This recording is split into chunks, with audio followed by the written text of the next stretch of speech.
The Betrayed Covenant. How Liberation Became Oppression in South Africa, the 20th of June 2024.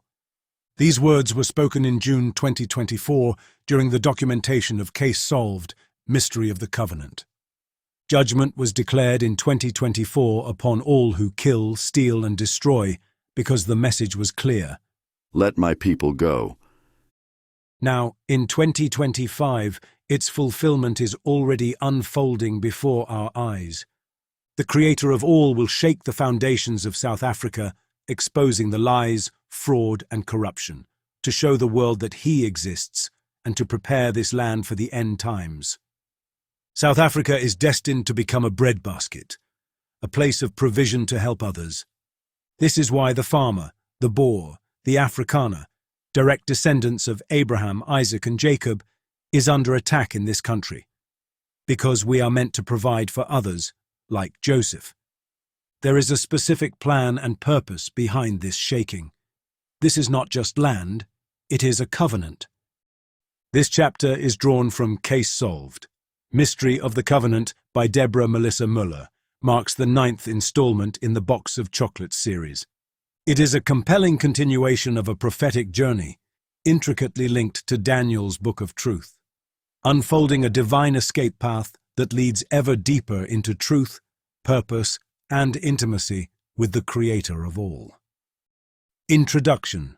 South Africa was promised freedom in 1994, a new beginning after years of apartheid, division, and pain.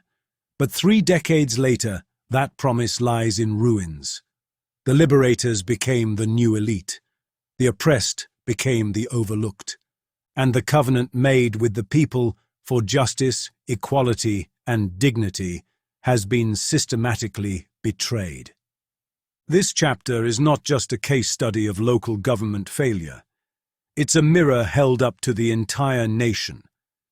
A nation where overpaid officials rule with contempt, where race-based laws have multiplied, and where truth is silenced under the weight of corruption. From the halls of Parliament to the offices of dysfunctional municipalities, the people are being drained, financially, emotionally, and spiritually. Drawing parallels with Animal Farm and the Emperor's New Clothes, and grounded in both historical record and lived experience, this chapter exposes how the once hopeful dream of democracy has curdled into a state of decay. It also calls upon a higher truth, a covenant far older than 1994, demanding accountability not just from politicians, but from all who have turned a blind eye. This is a reckoning with the past and a warning for the future. The question is no longer, how did we get here? It's how much longer will we tolerate it? Warning. The truth will cut deep like a knife, and many will be bewildered. Those who reject it will fall further into deception, eventually leading to despair. Those who truly seek the truth must ask the Creator of all to reveal it directly to their hearts and be willing to receive it. Case. A case. Study in corruption and contempt. Remember, we visited the Steve Tshwane local municipality in Middelburg on the 27th of May to inquire about the status of our account credits. They claimed they had not received any documentation or correspondence from the attorneys. They also informed us that we need to apply for the transfer of a water consumption charge of approximately 13 rand, less than $1 per month, to another account before the 45,000 rand, around $2,500, credit can be refunded. Is there any progress in the case? Between the two accounts, over 60,000 rand, around $3,400 is owed, yet they're using a monthly water consumption charge of just 13 rand, less than $1, as an excuse for the delay. The interest they're earning from their own stalling tactics far exceeds that amount. Today, we revisited them and had a meeting. We made it clear that we're trying to assist other citizens in the town and called for urgent intervention. We asked why the credits were being withheld, especially since many people are talking about this issue. It's affecting most residents in Middelburg. That's when we learned that the CFO and several accounts personnel had been suspended for making payments to themselves. They had tried to keep it from the public, which explains the backlog. Wow, you're onto something. This municipality needs to be audited. If they try to hide the fact that the CFO and other accounts personnel were dismissed for making payments to themselves, what else might they be doing that the public doesn't know about? I think there's a serious problem within the municipality. They've looted the accounts and are now coming up with excuses not to pay people back their money. When we visited them in November 2023, 6 months ago, to follow up yet again on the same outstanding credit refund, we arrived at 9:30 a.m. We then had to wait 45 minutes outside the clearances office because it was being cleaned. So the public is expected to wait outside while general cleaning is being done. Show me one private business that would keep customers waiting outside during cleaning. What's worse is that we pay them rates and taxes, actual fees, and in return, they offer nothing. We pay this municipality over 20,000 rand, around $1,100 per month in rates and taxes, and yet they offer us nothing in return. We're treated like second-class citizens. Meanwhile, our mobile service provider, which costs just a fraction of that, around 25%, resolves issues quickly and efficiently. They are deliberately destroying people's lives, and there are no consequences. This municipality doesn't even have a customer care email or contact number. It's as if their goal is to break the country. They hire people into these government institutions, often with no skills or competence. They don't know how to build anything. All they seem to know is how to tear things down. This is happening in many municipalities and state-owned enterprises. There's no integrity and no common sense. They're either completely incompetent or simply corrupt by nature. Why are we being forced to fund corrupt and incompetent institutions? Taxpayers should have a say in these matters. If municipalities were privatized, costs would be lower and service delivery would vastly improve. At present, they treat citizens like cash cows, and with absolute contempt. All municipalities must be properly audited and held accountable. Something drastic needs to change in this country. I believe they've made a deliberate decision to frustrate the people, but what they don't realize is that they won't be blessed for treating us this way. People who are truly connected to the Creator would never operate like this. So, what does that tell you? If you're not for Him, you're against Him. And if you're against Him, especially when it comes to harming His people, there will be consequences. He told me, You are my daughter. You were birthed from me, the Creator of all.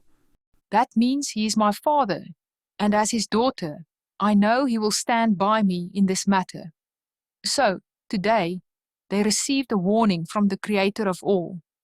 If they don't make drastic changes to this municipality, changes that truly serve the people of Middelburg, I will expose them in the book of truth.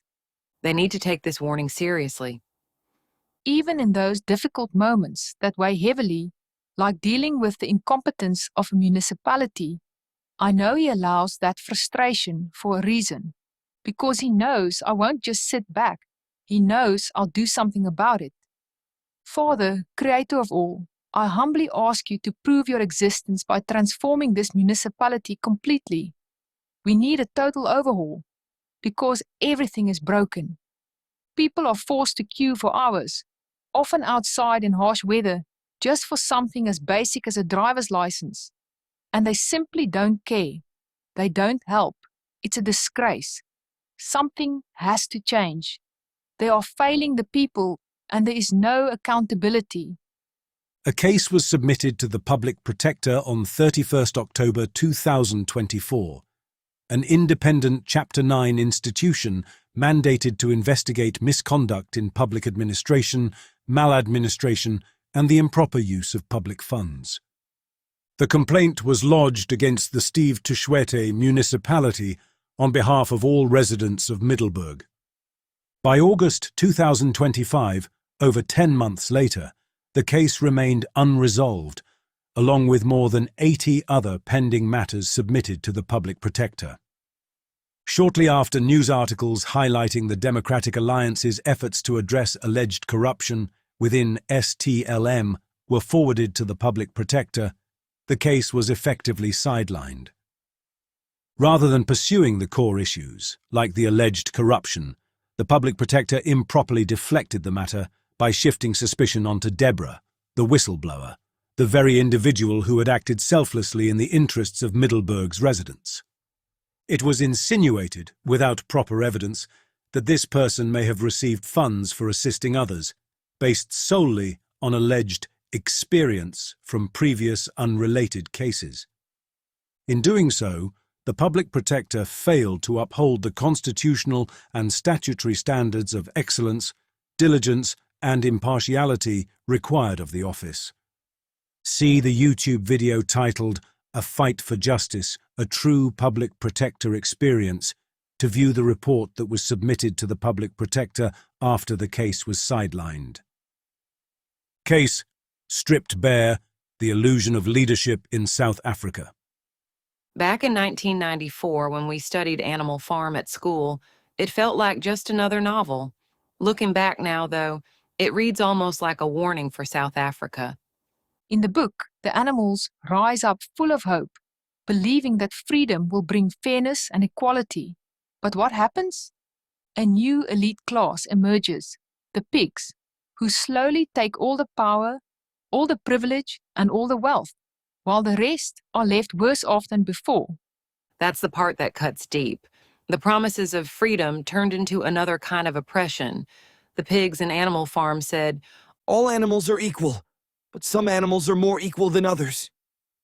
Doesn't that sound like the BEE policies here, where a small political elite enrich themselves while the masses stay poor? It's almost prophetic. Orwell showed how revolutions can be betrayed from within, how slogans of liberation become tools of control, and how leaders convince their people to accept suffering while they live in luxury. Isn't that exactly what we see in the ANC-EFF and MK today? The saddest part is that ordinary people and the ones who work hard, pay taxes, just want stability. Yes, and the tragedy of Animal Farm is the tragedy of South Africa, a dream twisted into a nightmare, where the liberators became the new oppressors. This country has been deteriorating for over 30 years, since 1994, but now it's practically fallen apart. They're quick to threaten you with a summons via SMS for an alleged 500 Rand speeding fine, constantly bombarding you with petty issues. But when it comes to serious matters like corruption or a neighbor shooting your cat with the intent to kill, the police turn a blind eye.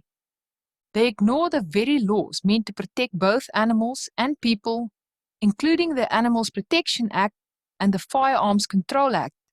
In the book Mystery of Life, the negligence and procedural failure by SAPS was highlighted. In April 2021, Deborah's domestic cat, named Wolfie, was deliberately shot by a neighbor using a .22 rifle. Despite the severity of the act, which left the cat maimed and clearly fell under animal cruelty laws, the South African Police Service, SAPS, at Erasmia failed to take meaningful action. A formal complaint was lodged, but it yielded no result. The SAPS withdrew the criminal case, citing insufficient evidence, despite the fact that the shooter admitted to the act in a written statement. When the victim sought a protection order, the court dismissed the case on a technicality, citing that a single contravention was not enough, again with no support from the police. This case highlights a disturbing level of negligence and procedural failure by SAPS. Their unwillingness or inability to pursue justice in a clear-cut case of animal cruelty reflects a systemic problem: low investigative standards, lack of accountability, and disregard for victims' emotional trauma. The police not only failed to enforce existing laws, but also allowed the perpetrator to walk away without consequence, reinforcing the perception that such cruelty can be committed with impunity. This country suffers from a complete lack of leadership and excellence. Corruption runs deep within this government, stealing from its own citizens, diverting public funds for personal gain, wasting millions on lavish parties, and cruising around in luxury vehicles with blue lights just to appear important. It is a serious problem when those in positions of authority are both corrupt and incompetent. When you think about it, just 400 people in parliament are effectively holding 60 million South Africans hostage. This behavior must end, and the Creator needs to intervene in his country. There will be consequences in this country. Many people have prayed for the Creator to intervene. It seems they either want to break the country in order to loot it, or they're so incompetent that they don't even realize the damage they're causing. Of course, they know exactly what they're doing. Their only aim is to steal, kill, and destroy. The crime rate in this country is a direct reflection of its leadership. Since 1994, when the ANC came to power, serious crime has increased, and they are looting the country. Billions are being stolen. Even the president, Cyril Ramaphosa, was found to have hidden millions in cash inside his furniture, and yet there have been no consequences. The summary of the 2020 Pala Pala robbery, Farmgate scandal. In February 2020, approximately $4 million, 62 million rand, hidden in a couch was stolen during a burglary at President Cyril Ramaphosa's Pala Pala game farm in Limpopo, South Africa. The incident was not reported to the police at the time, and the money had allegedly not been declared to the South African Reserve Bank as required by law. On the 1st of June 2022, Arthur Fraser, former head of the State Security Agency, filed a criminal complaint accusing Ramaphosa of defeating the ends of justice and violating anti-corruption and organized crime laws. Fraser claimed the suspects were kidnapped, interrogated, and paid to stay silent. The controversy led to a Section 89 parliamentary inquiry spearheaded by Vuyo Zungula of the African Transformation Movement. In December 2022, Parliament debated the panel's report, which had accused Ramaphosa of serious misconduct, but the motion to impeach him failed. 214 members voted against impeachment. 148 members voted in favor, 2 abstained. Ramaphosa denied wrongdoing and sought a constitutional court review to declare the report invalid. Later that same month, he was re-elected as ANC president for another 5-year term, solidifying his political position despite the scandal. How does a businessman who never built a business become worth over 6.4 billion rand, approximately $400 million? Cyril Ramaphosa's wealth was significantly built on the backs of BEE deals. He strategically capitalized on the policy's incentives to build a business empire and enriched himself, not through entrepreneurship or innovation. Neptune has been in Pisces since 2012, a period when truth has been blurred, a process people were forced to walk through.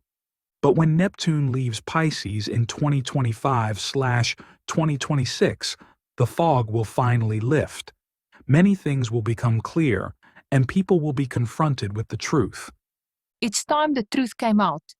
BEE, Black Economic Empowerment, was never about uplifting the majority. It was engineered to enrich a select few within the ANC elite, while millions remain trapped in poverty. They can't build, they only know how to take. They bleed hard-working, non-BEE South Africans dry to enrich themselves, then turn around and blame apartheid, the white settlers, and even Jan van Riebeeck after 30 years of governing this country. Why are their own people still living in poverty after decades of ANC rule? At some point, the excuses run out. The South African Rand, ZAR, has seen long-term depreciation against the US dollar, USD, since the 1970s. But the most dramatic decline began after 1994, when the ANC came to power. In 1994, the rand traded at around 3 rand 50 cents to the dollar. In 2024, it hovers around 19.38 rand to the dollar. This sharp and sustained weakening is not just a currency trend, it reflects the instability, poor governance, and lack of investor confidence under decades of ANC rule. Let's not forget, during the referendum, the ANC claimed they were against racism. Yet today, South Africa has over 140 race-based laws, more than were ever implemented under apartheid. That's not transformation. That's reversal and revenge. Before 1994, if you worked in government, people took pride in their jobs. The country had no national debt, and even though civil servants earned far less than those in the private sector, they could still afford a car, a home, and put food on the table. Thus, before 1994, public servants lived modestly but could still support their families because there was integrity in service. There was a strong work ethic and a sense of discipline. If you couldn't meet the standard, you weren't protected. You were moved to a lower department where expectations matched your output. That's how accountability worked. Dealing with any government institution in this country today is always an uphill battle. You're forced to use them, but they either lack the competence or simply don't care enough to help. It's not service, it's obstruction. That's the stark difference. Before 1994, you could walk into any state office, department, or municipality, raise an issue, and it would be handled on the spot. Problems were resolved, not passed around or ignored. Today, you can't even get the basics done. Look at how they treat us. And we're the ones paying their salaries. They need to understand. There's a difference between just getting by and doing things properly. It's excellence or nothing. If they can't deliver, they must get out of the way. The truth is, they don't even know what the right way looks like. When you try to show them a better way, when you suggest how they can improve, they accuse you of racism. But all we're doing is pointing out what's logical and efficient. It's twisted. Common sense has become controversial. They act like we're trying to force them into something. But the truth is, they're paid to do the right thing. That's not control, it's basic logic. These days, if you're a government official, you drive an expensive car and live in a mansion. Are you aware that these public servants typically receive significantly higher compensation than the average global standard? South African officials pay, out of step with global norms. South African public officials, especially members of parliament, MPs, earn far more than peers in similar income countries, and in some cases their pay approaches that of officials in much wealthier nations. MP salaries are 2 to 4 times higher than those in countries with comparable GDP per capita, and are similar to MPs in the UK or France, despite South Africa's far lower income levels. Civil servant wages take up a very large share of the national budget, well above many global norms, though exact averages vary by role. This imbalance creates serious fiscal pressure and raises concerns about fairness and sustainability. Summary: South African officials, particularly MPs, are compensated well above international norms, both in relation to the country's income levels and to similar income nations. Ramaphosa and his ANC government, along with the EFF under Julius Malema and the MK party led by Jacob Zuma, remind me of the swindlers from The Emperor's New Clothes. The Emperor's New Clothes, by Hans Christian Andersen. In the tale, 2 swindlers arrive in a kingdom claiming they can make the finest clothes in the world, so fine, in fact, that they are invisible to anyone who is stupid or unfit for their position. The emperor, obsessed with appearances, commissions them to make him a new outfit. The con artists pretend to weave invisible cloth, and though no one, including the emperor, can see the clothes, they all pretend they can, fearing they'll be seen as foolish or incompetent. The emperor parades through the city completely naked, and everyone cheers until a child blurts out the obvious. But he isn't wearing anything at all. Only then does the crowd begin to acknowledge the truth. The moral? The story is a sharp critique of vanity, pride, and groupthink, and it celebrates the courage of honesty, even when spoken by a child. They've deceived their supporters, feeding them empty promises and illusion while stripping the country bare. Like the emperor, they walk proudly in their imagined glory, blind to the truth, and hoping no one dares to call it out. If you still can't see through their greed and corruption, you're either blind or willfully ignorant. Their evil is out in the open now. Case: A history of broken treaties and betrayed covenants. From 1652, with the arrival of Jan van Riebeeck in the Cape Colony, the land was inhabited mainly by Khoisan communities. It was only after more than 180 years of Dutch settlement and about 150 years after the arrival of the French Huguenots in 1688 that the Voortrekkers first encountered the black tribes when they crossed the Orange River. The first significant encounter between the Voortrekkers and black African tribes occurred in mid-1836, when the Voortrekkers crossed the Orange River into the present-day Free State and met Basotho clans.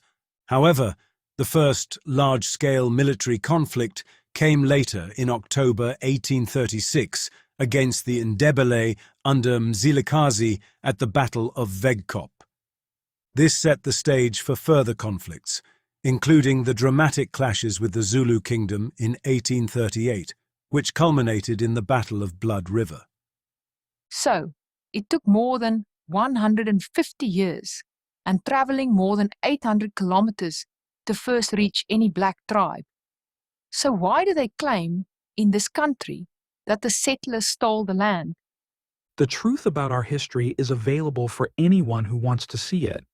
But since liberation, not education, is the cornerstone of the ANC government, their supporters will always remain uninformed. Back then, the population was small, and there was plenty of unoccupied land. The real population surge came later, when millions of black laborers were imported by the British to work in the gold and diamond mines. That mass movement is what began the destabilization of this country. This is why the British are also to blame for the degradation of this country. South Africa's history is littered with broken treaties and betrayed covenants. There were times when peaceful agreements existed between Afrikaners and other African tribes, but then came the British, bringing bloodshed and destruction. Their betrayal of the Boer republics lit the fuse that led directly to the Second Anglo-Boer War, a conflict that left a devastating legacy, reshaping the land and its people for generations. Second Anglo-Boer War, 1899 to 1902.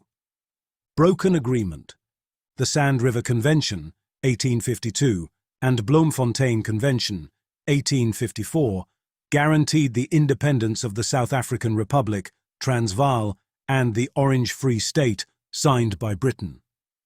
When gold was discovered in the Witwatersrand, 1886, Britain ignored these treaties, seeking control over the wealth of the Boer republics. Violence and brutality. This betrayal triggered the Second Anglo-Boer War, one of the bloodiest wars ever fought on South African soil. British forces implemented a scorched earth policy. Boer farms were burned, crops destroyed, livestock slaughtered. Over 200,000 women and children were sent to concentration camps, where 28,000 died, mostly from disease and starvation.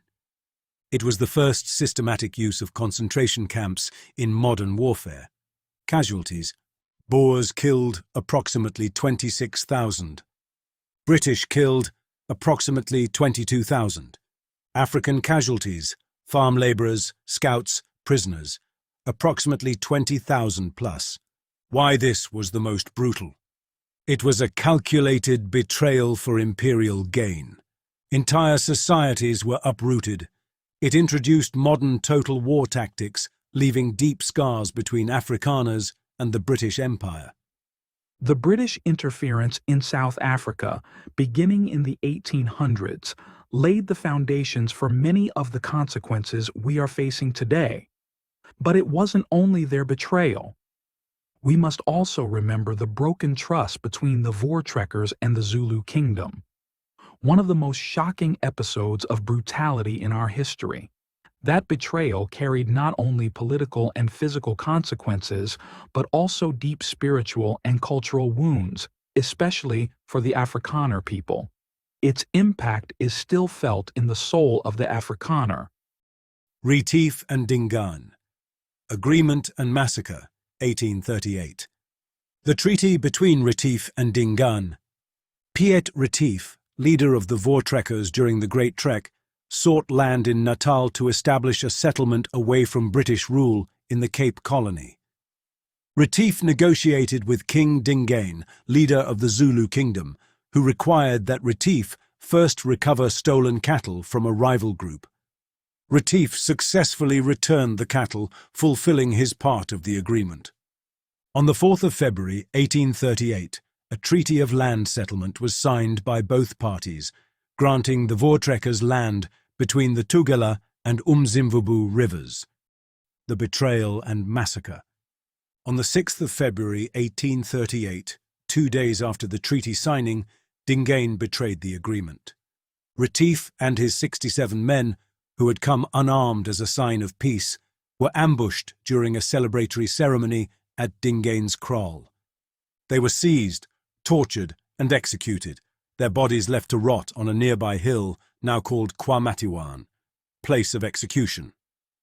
Dingaan's command during the attack: Bulalani Abathakathi, kill the sorcerers.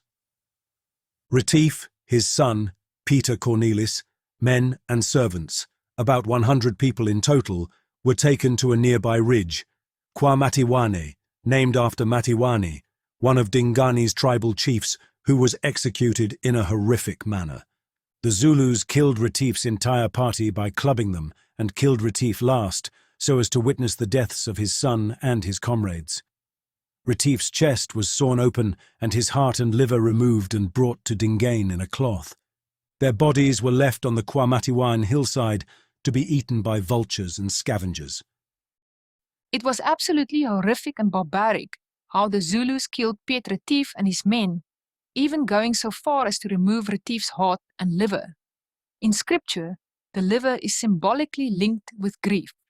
In Hebrew poetry and thought, the liver, Hebrew kaved, meaning heavy, was sometimes connected to deep emotions, similar to how we use heart today, where Lamentations 2:11 links grief to the liver.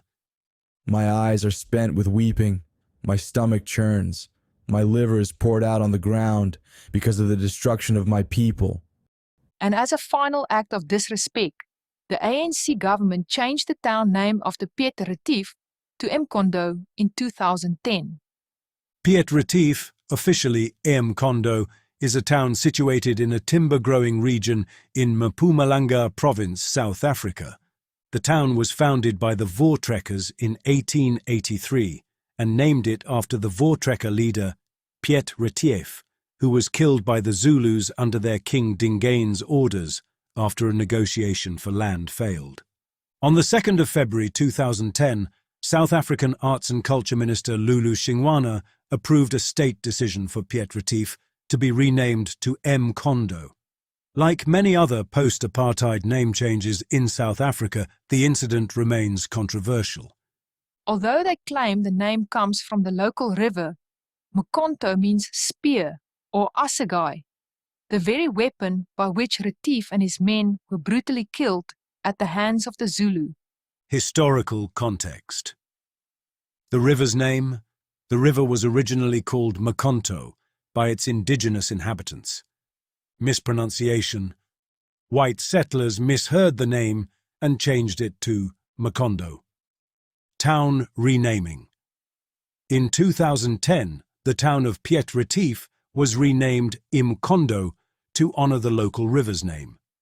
Therefore, while the spellings appear similar and are related to the same geographic area, the original Zulu word is Mkonto, meaning spear. According to calculus, the Creator's universal time clock, the following occurred on the 6th of February, 1838, the day Piet Retief and his people were killed. Uranus was trine the midheaven. Saturn stood in the 10th house, showing that work had to be done. There was a square between Uranus and Saturn, indicating a sudden, unexpected outcome.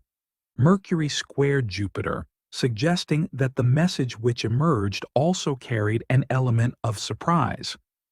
Jupiter and Pluto were in exact opposition, while Mercury squared both Jupiter and Pluto, forming a powerful T-square, with Jupiter amplifying the intensity. The Sun was within 4 degrees of Mars, a conjunction symbolizing war and conflict. Mercury and Uranus formed a semi-square, another sign of a sudden and shocking event. Mercury also trined both Jupiter and the ascendant, creating what could be described as a golden triangle. Whenever Jupiter is involved, the scale is vast.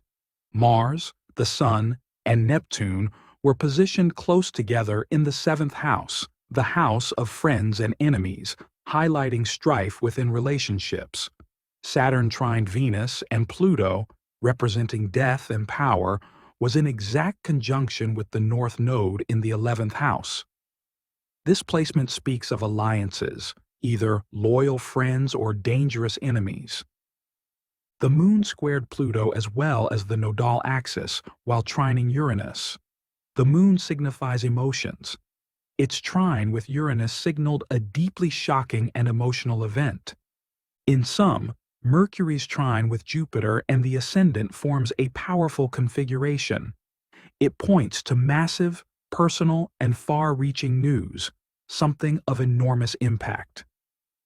Weenen Massacre, 18 February 1838. Following Retief's murder, Dingaan sent his warriors to attack Voortrekker families encamped along the Bloedkrans River and nearby settlements. The Voortrekkers had to defend themselves after the betrayal murder of chief Trekker leader Piet Retief and his entire entourage, and 10 days later, the Weenen/Bloedkrans massacre, where not a soul was spared. This event became known as the Weenen Massacre. Weenen means place of weeping in Dutch. The outcome: 500 Voortrekkers, including women and children, were brutally slaughtered.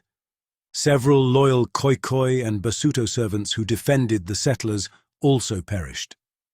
According to calculus, the following occurred on the 16th of December, 1838, the day of the Battle of Blood River. Venus was in conjunction with Saturn. That night marked a new moon, a symbol of new beginnings. Mars, the planet of war, was in the 8th house, the house of endings and new beginnings. During the battle, Mars was in conjunct Pluto. Pluto is associated with power, death, and the underworld. An in conjunction signifies that events don't simply unfold on their own. Action must be taken. In this case, it meant fighting for survival. With Pluto so strong, the confrontation carried immense weight. Mars formed a tense aspect with the Moon, the Sun, and Venus. Not a perfect square, but a square nonetheless. A square represents conflict, leaving no alternative but to fight. Neptune was positioned near the ascendant, symbolizing illusion and poor judgment. This indicated that the Zulus were unable to see the full picture, a delusion that led them into making the wrong choice. At this exact time, with Mars and Pluto in conjunct, the message was clear: a fight was inevitable. To survive, one had no choice but to fight. The Retief and Weenen massacres. The consequences. The massacres galvanized the Voortrekkers, leading to a spiritual turning point. Survivors vowed to consecrate their cause to God. This vow became the Blood River Covenant, which was fulfilled later in the Battle of Blood River, 16th December 1838, where 464 Voortrekkers defeated more than 20,000 Zulu warriors without losing a single man. These events left a lasting scar of mistrust between Afrikaners and the Zulu kingdom. The betrayal was seen not just as a political failure, but as a spiritual violation, shaping Afrikaner identity and their belief in divine intervention. Why the Retief and Weenan massacres were unique. Personal betrayal. Unlike many colonial wars, this was not simply a clash of armies. A signed treaty was broken within days, and leaders who trusted each other were slaughtered. Targeting of families. The Weenan massacre involved mass civilian killings, including women and children, similar in psychological impact to later concentration camps. Spiritual significance. These massacres directly inspired the vow of Bloodriver, a defining covenant in Afrikaner history. Catalyst for greater conflict. These events escalated into the Battle of Bloodriver and shaped Zulu-Voortrekker relations for generations. Most brutal broken agreement in context. While the Second Anglo-Boer War remains the deadliest in raw numbers, the Retief and Weenan massacres are remembered as among the most personal and traumatic betrayals because they combined political treachery, mass civilian slaughter, and spiritual violation. For the Afrikaners, this event became a cornerstone of their collective memory, symbolizing survival against overwhelming odds and divine justice. Final reflection. The Piet Retief and Weenan massacres were brutal turning points in South African history. They represent not only a political betrayal, but a spiritual covenant moment, leading to the Blood River vow and solidifying Afrikaner resolve. While later atrocities like the Boer War had a higher death toll, the shock and intimacy of this betrayal remain unmatched in their lasting impact on cultural memory. To this day, Weenan is remembered as a symbol of mourning, and Blood River as a symbol of faith and deliverance. It's in the Afrikaner nature, in our very hearts, to strive to do things the right way. The Boers never waged wars of destruction against the black tribes, not to kill, steal, or destroy. The ANC government broke the covenant they made with South Africa in 1994. In the decades since, they have not only ruined the country and betrayed their own people, but they have also systematically crushed the Afrikaner people. It has been a quiet, steady, 25-year strategy, like boiling a frog in a pot, by Cyril Ramaphosa's own admission. And they didn't just deceive us. They lied to the world, and the world believed the lie. We are living under extreme, institutionalized racism, yet they still scream racism at us. The world should be placing sanctions on South Africa, because what we are living under today is nothing less than apartheid in reverse. When we needed truth and justice, no one came to our defense. This nation's destruction is the consequence of the ANC government's own choices, not only choosing liberation over education, condemning their own people to suffer, but also systematically oppressing the Afrikaner, the very ones who built this country in the first place. We are not asking for special treatment. We are simply asking to be left in peace, because we, as descendants of Abraham, Isaac, and Jacob, are set apart. The Creator of all is saying this to the Afrikaner. I will make you into a great nation, and I will bless you. I will make your name great, and you will be a blessing. I will bless those who bless you, and whoever curses you I will curse. And all peoples on earth will be blessed through you.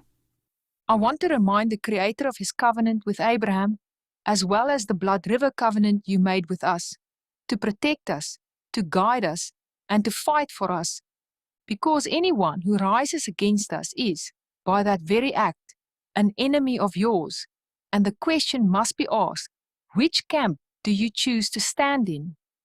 The camp of the enemy or the camp of the Creator of all things? The choice could not be clearer. There is only one right side to be on. From now on, things will be different. If you touch my people and refuse to take your hands off them, there will be immediate consequences. For I have had enough. They only shame themselves with their actions. Through the eyes of truth, what they do makes them small, foolish, and blind. If they could see clearly, they would be ashamed of what they've done. So, I say again, let my people go. South Africa began as a promised land in the 1600s when the Creator sent our forefathers to this country. But in time, it turned into Egypt now. Judgment has been declared to root out this Egypt from the Creator's promised land. So, I call upon the words the Creator of all spoke to Abraham in Genesis 15:13-14 to be fulfilled here, because this is covenant land. Know for certain that for 400 years your descendants will be strangers in a country not their own, and that they will be enslaved and mistreated there. But I will punish the nation they serve as slaves, and afterward they will come out with great possessions.